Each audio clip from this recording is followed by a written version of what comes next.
Alright, good morning. Today is going to be a Harry Potter and the Prisoner of Azkaban reading vlog.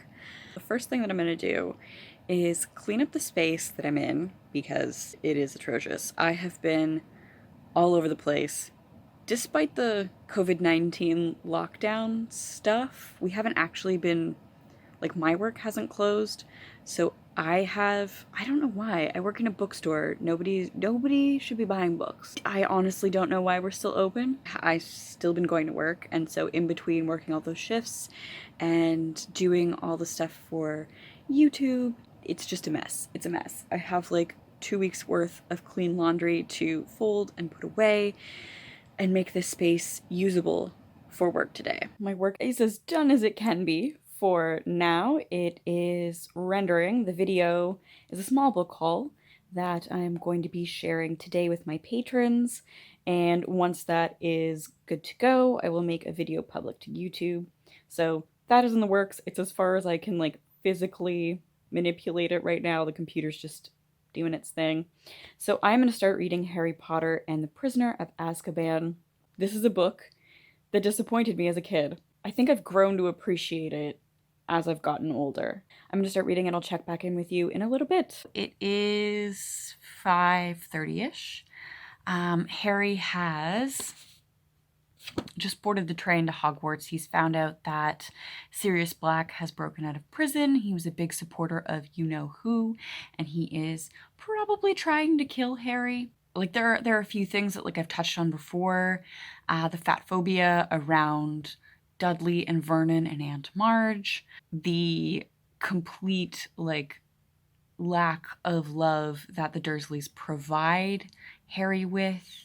They ignore his birthday. They regularly, like, verbally abuse him. They allow Aunt Marge to verbally abuse him. Other than that, there's really nothing of note in the first little bit here. It's been fun. It's been a nice distraction. Like, I am a pretty anxious person. On the one hand, I am listening to, like, all of the medical sources, all of the reputable sources, but then everybody that you talk to is talking about the thing. Like, there's so much misinformation going around, and like, I hear it, but I also just don't want to engage with it further. Like, I don't want to do it anymore. I think I might just not check in with YouTube or social media, just unplug for the rest of the night. So that's where I'm going to end the vlog today, and I will check in with you the next time I pick up this book and talk to you a little bit about where we are with Harry Potter and the Prisoner of Azkaban. Alrighty, so today is Tuesday, March 17th. I went to work this morning. It was a very small crew.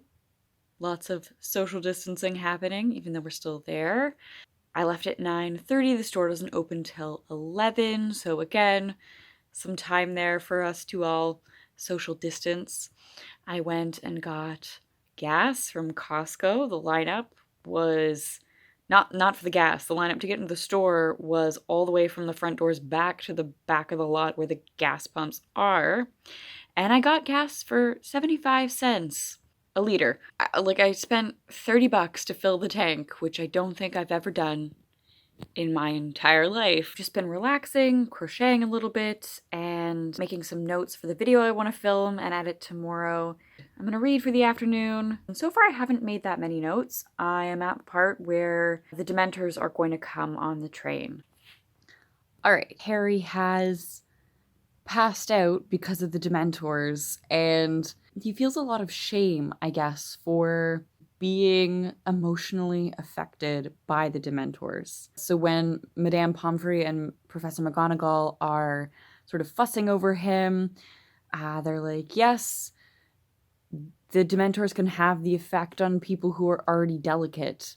Harry seems to have really internalized the idea that boys shouldn't be delicate. He feels a lot of shame and embarrassment around reacting in an emotional way. Like, you would think, I guess, girls are allowed to faint when there's something scary.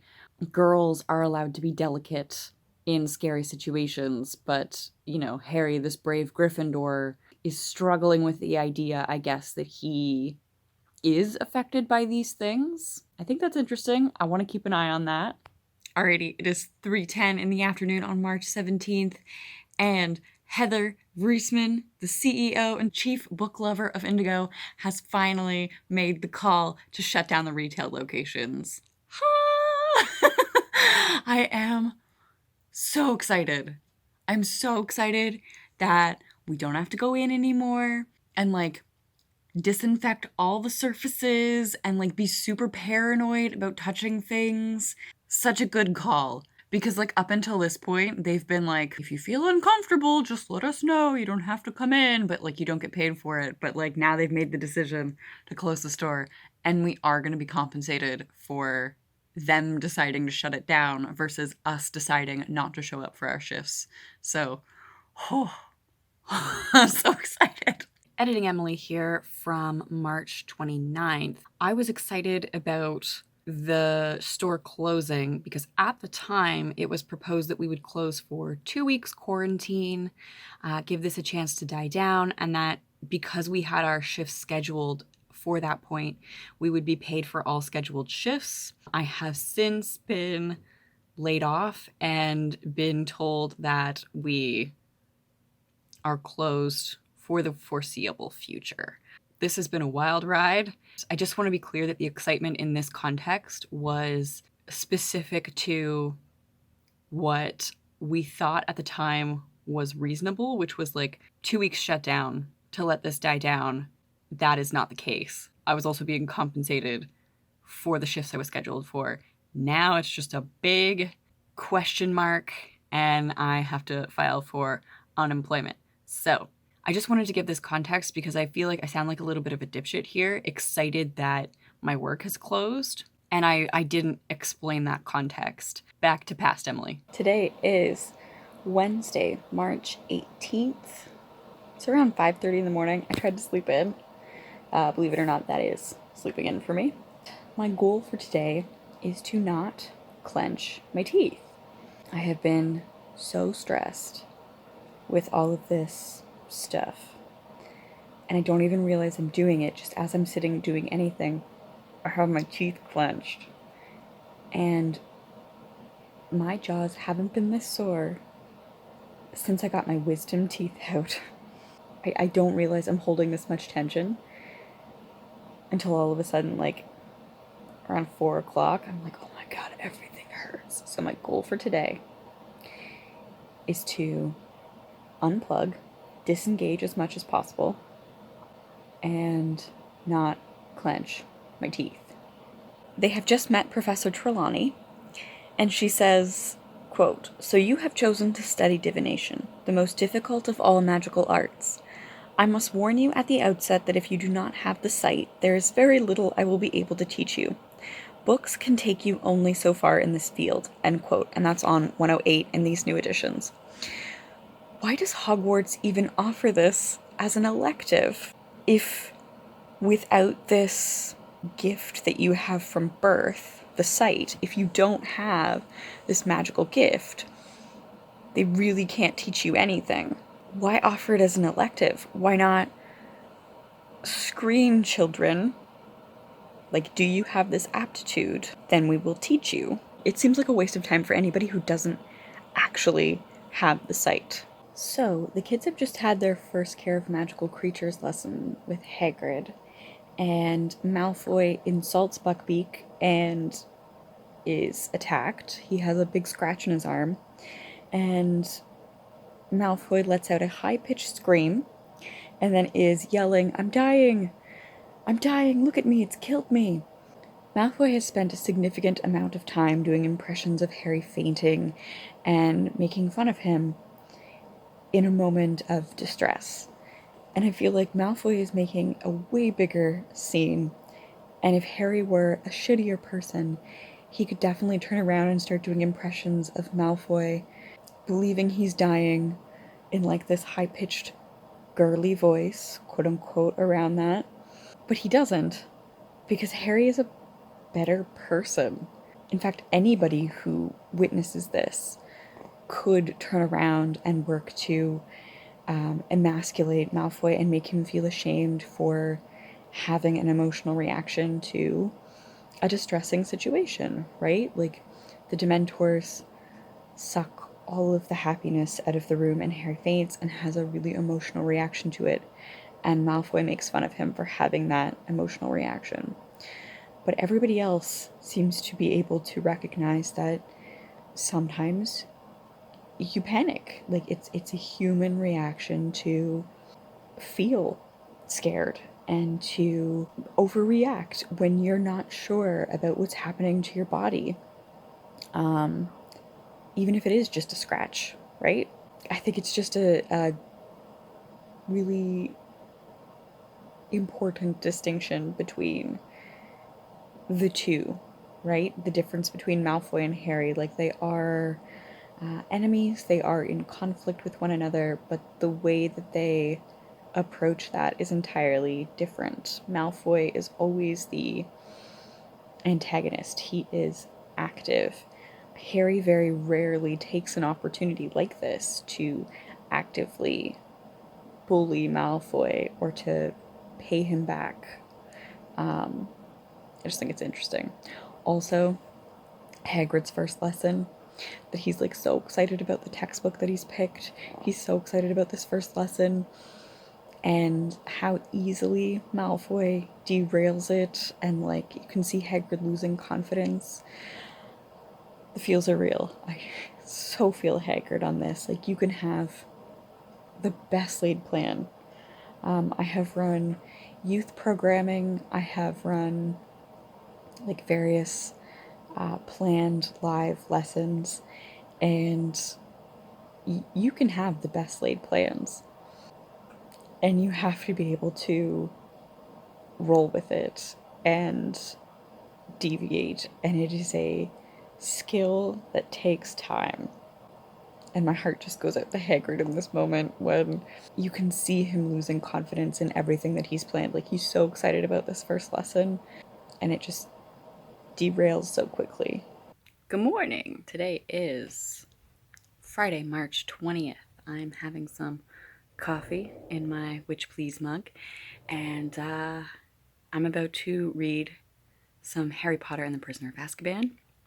Finished up the Women in Horror vlog, and now I need something happy and joyful. Today is also my 10-year anniversary with my partner, and it's not quite how we pictured celebrating 10 years. We'll make up for it at some point in the future. I have no idea where I am in Prisoner of Azkaban anymore because it's been a hot minute. I don't think I've looked at it since Monday, Tuesday. I honestly don't know. So I'm gonna drink my coffee and read some happy children's lit. So the Golden Trio is comforting Hagrid for his kind of messy first lesson after Malfoy gets attacked by the hippogriff, and they've come to the cabin to find Hagrid just shit-faced, absolutely shit-faced. And Hagrid is like sobbing, and Ron and Harry are like, "Oh yeah, we'll back you up." And Hagrid like drunkenly grabs Harry and Ron and brings them into this bone-breaking hug, and Hermione goes, "I think you've had enough to drink, Hagrid," she said firmly. She took the tankard from the table and went outside to empty it. I kind of hate that she takes on that maternal role here. She's deciding what he needs, and she takes charge, and she dumps out his beverage. Like, it feels like a very mom move. And like, any one of them can see that Hagrid has had too much to drink. But it's Hermione that takes the alcohol away. I don't know if I'm explaining this right, but it bugs me. So I wanted to briefly talk about Professor Lupin's first lesson with the Gryffindors. So we get Snape and Lupin to directly compare, right? Like, we see Snape in the staff room, and he immediately tears down Neville. And there's no reason to do this, right? Like, just because Neville isn't good at potions, or just because Snape isn't an effective teacher, doesn't mean that Neville doesn't have other skill sets. And tearing down a student not only in front of another teacher, but in front of a class is unacceptable. We see Lupin praise Neville and give Neville an opportunity to shine and to build confidence. He walks them through like what a boggart is. They define a boggart, they define like what a boggart is and how to defeat a boggart. And he has them practice the spell without their wands so they all know the pronunciation before they even try it. And then he lets the boggart out.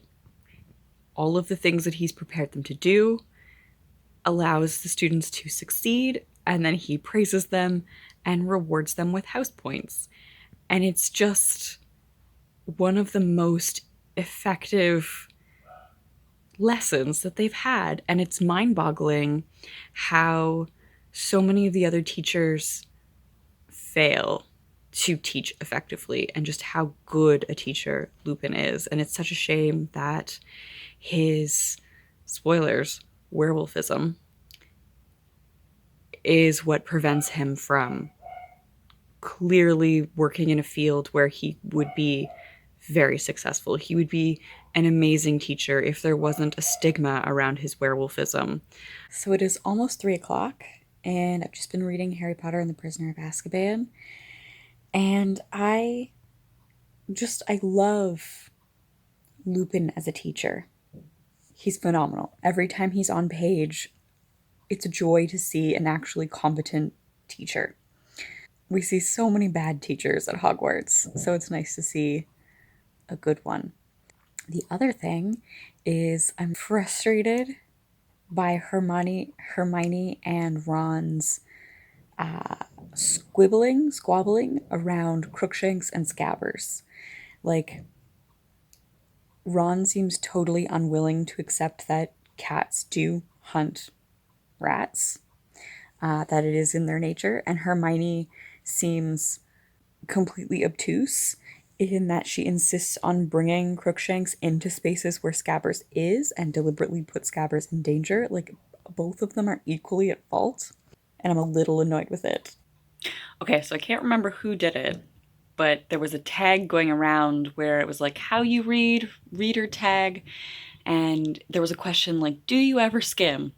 And I have to say that I normally don't skim, but I am skimming the stupid Quidditch games. I have no patience for. Like, I read the part where the Dementors came and Harry fell off the broom and they lost the match. I read the part where Malfoy came out and Harry got to practice his Patronus thingy and knocked them over. And I have read them now. Harry just skip to the end. She scores. Go, go, go. Harry urged his broom and he captures the snitch and they win. I have no patience for Quidditch at all. I feel like the longer I'm left to my own devices, the more of a gremlin I become. I used to like get dressed, make myself look presentable for you guys, and now it's like, oh, I just rolled out of bed. Welcome. I have no idea what I did yesterday with the Harry Potter vlog, where I left it off. I am not finding this as entertaining as the other books. Like the first 2 books, I found a lot to like play with and pull apart. This one, the biggest thing I'm looking at is the different teaching approaches of Snape and Lupin, and the like complete failure of Professor Snape as a teacher. Like, he is not a teacher. And I know that Snape has become like a cult favorite among Harry Potter fans because I think largely of Alan Rickman and his performance of Snape, but book Snape is a terrible human being and should not be allowed near children, like, ever.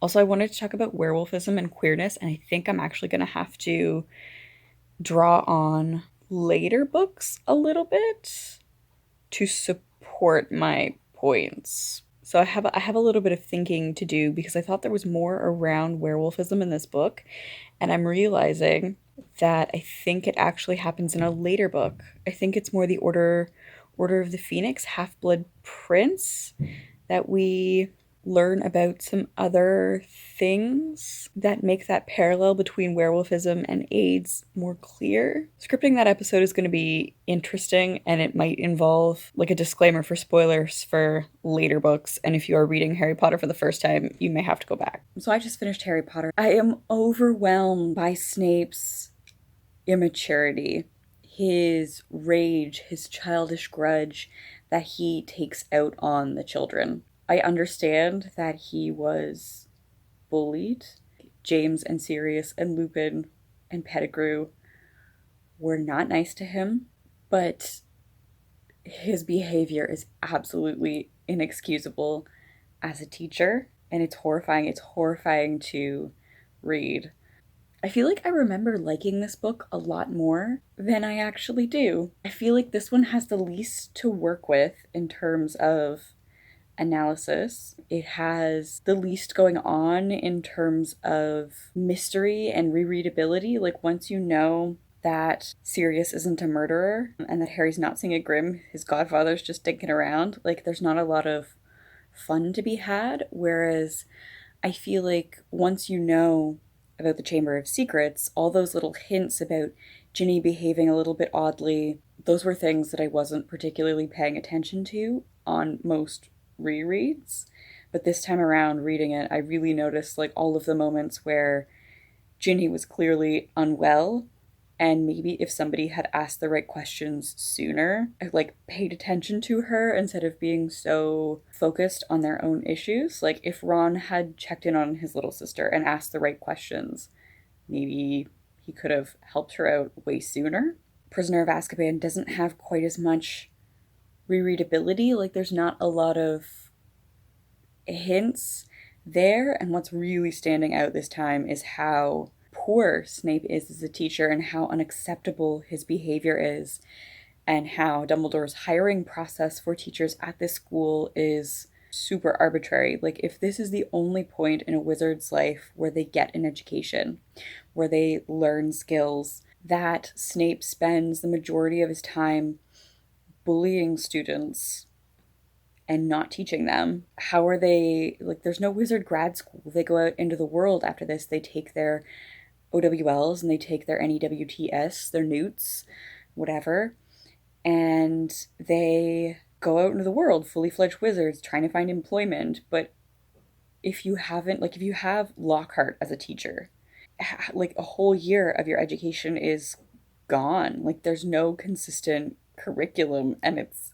mind-boggling. And I feel like this is such an adult thing to be worrying about with the text. As a magical institution, it's madness. It's absolute madness. And I don't understand how anyone comes out of this qualified if there is no set curriculum. I mean, it was fun. It was a fun, light read in light of things that are happening in the world right now. But I feel like this has to be one of my least favorite books, actually. I think I remember it fondly, but rereading it this time, it is my least favorite of the three so far. I think my favorite is Chamber of Secrets at this point, then Philosopher's Stone, then Prisoner of Azkaban. Thank you all so much for watching. Lumos is made possible with the support of my patrons.